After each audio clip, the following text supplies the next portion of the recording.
What's up, guys? I wanted to kick off this video by just giving a quick introduction to how's it going for me right now.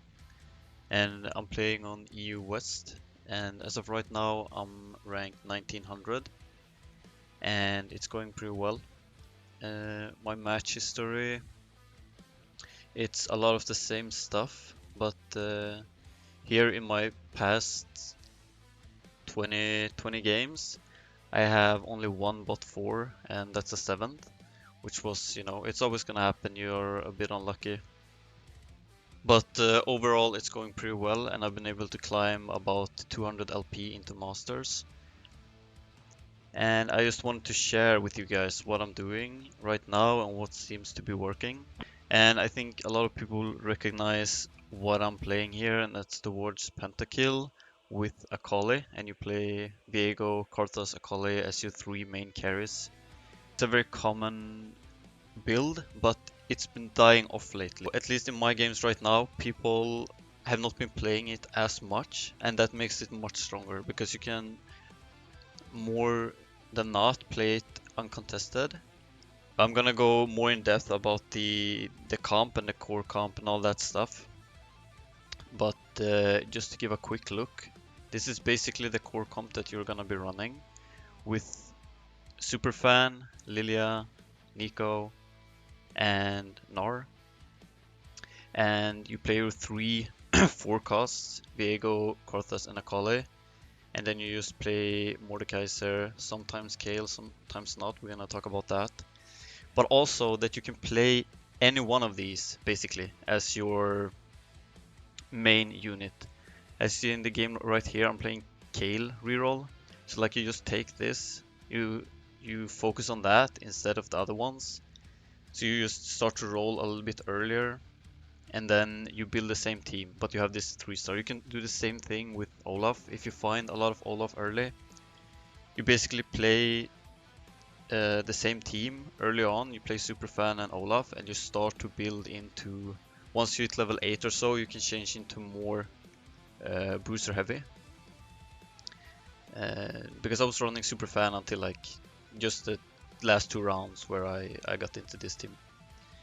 And you can also, let's say you find a lot of Gnar, you can do the same thing, right? Gnar is in the comp, you can 3-star that, you can 3-star Kayle, you can 3-star Olaf, play that. It's flexible like that you can focus on any unit in the team.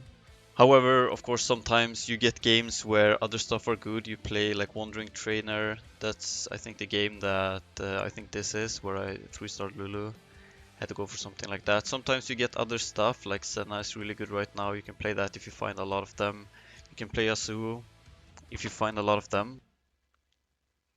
And there is also one thing I want to mention is that I am not a big fan of AD flex. So if you're really into that, maybe this guy is not for you.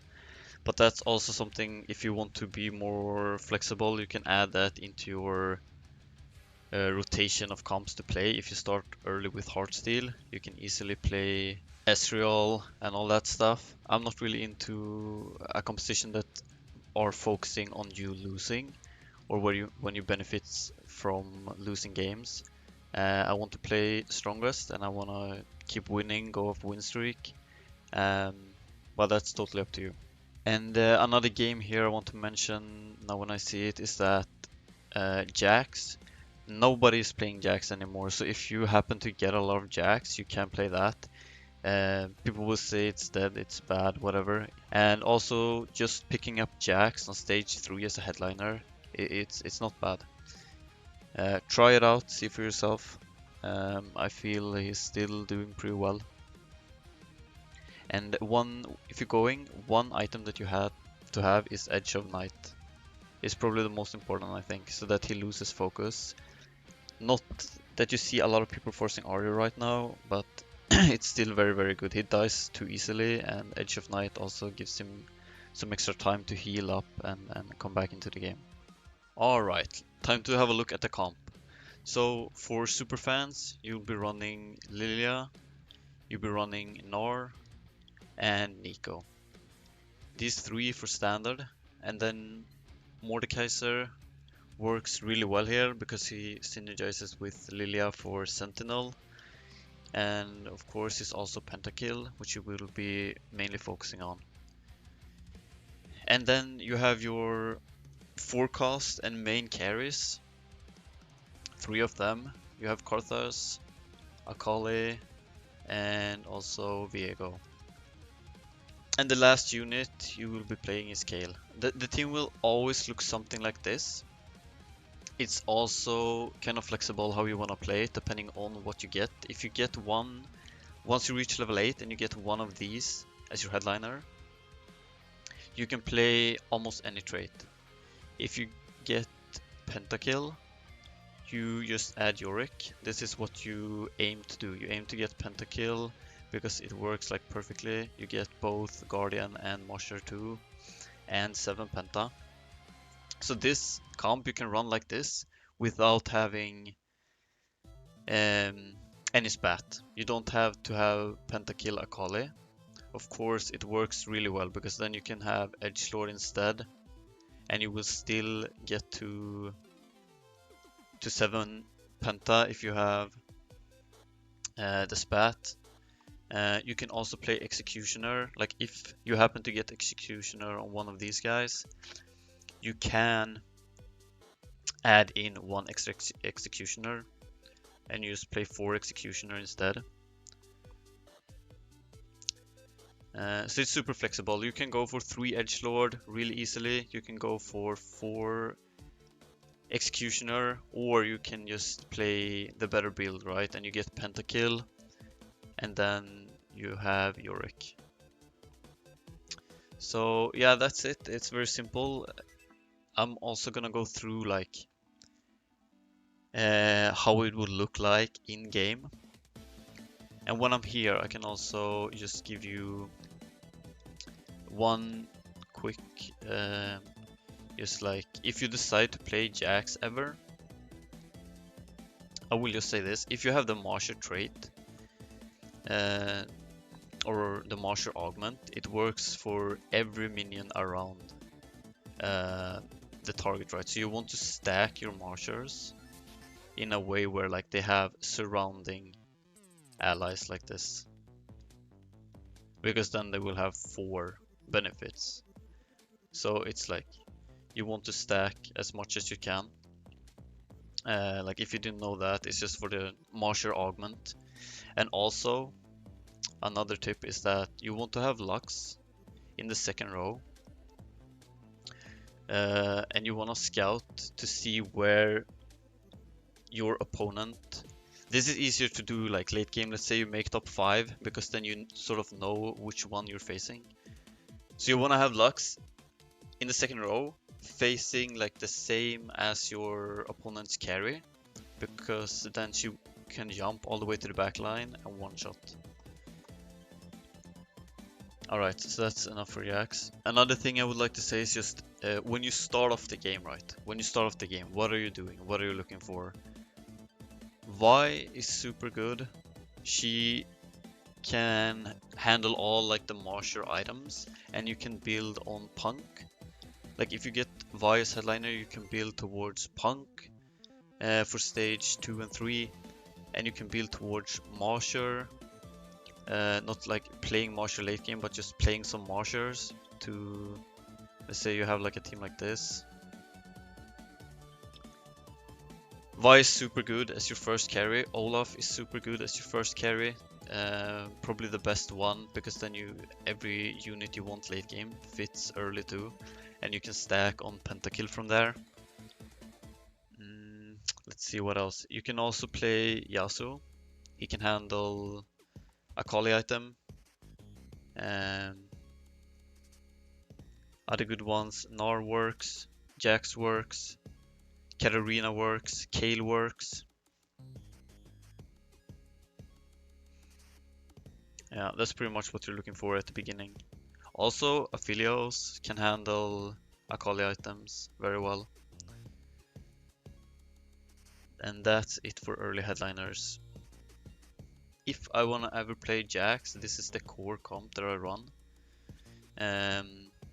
I would suggest to just put it in your team builder and look for that. Also, if you get rapid fire Senna, I would run this build at level 8 with Lulu. So that's another one you can build from. Alright, and on to the final thing, which is gonna be game plan. So early game, you wanna try and find Olaf, Vi, or Yasuo as your headliner. 2-cost headliner you can go for, or Jax. You can go for Bard. Another unit, I just want to say, Urgot is busted on stage 2 and 3. If you find an Urgot, you can play around that. Maybe add another Marsher, also works very well with Vi. So play Urgot, keep the Urgot if you find it. Does insane damage. It's just like a super good unit to have. You sell it off later. My goal is to be at above 50 HP at 4-1. So if you go on like a 10 lose streak, you're gonna lose too much. So it's worth like taking a note of that. Like, do I need to push on stage 3? Do I need to push for better units to stay above 50 health? If you're 50 health, rolling into 4-1, I think you're fine. Like you can, you're just, that's fine. But no lower than 50, then you're doing something wrong early game, you're not winning enough. I would say like if you can afford, you try and roll on 4-2. That's usually how it goes. You roll on 4-2, you have, I would just suggest to add all the units into your planner, and both Akali, because sometimes it's mixed up, but it's gonna be, you want to be playing the KDA one, and but it's a good idea to add both, just so the game doesn't fuck it up. Sometimes you can stabilize on only the headliner and you can push 9. You're winning with only one, it's amazing. You can push 9 really fast. Or most common is that you stabilize on 2 of these. 2 of these 2-star, 2 of these 3 units 2-star. You keep that, you get your econ to 50, and you start to level towards 9. And then you roll for Yorick 2, and you want to be playing all of these 3 at 2-star. The last one you usually finish off at usually finish up with the last one at level 9. But of course, if you get Pentakill on one of these, you can play 7 Penta at level 8, and then it can also be a good idea.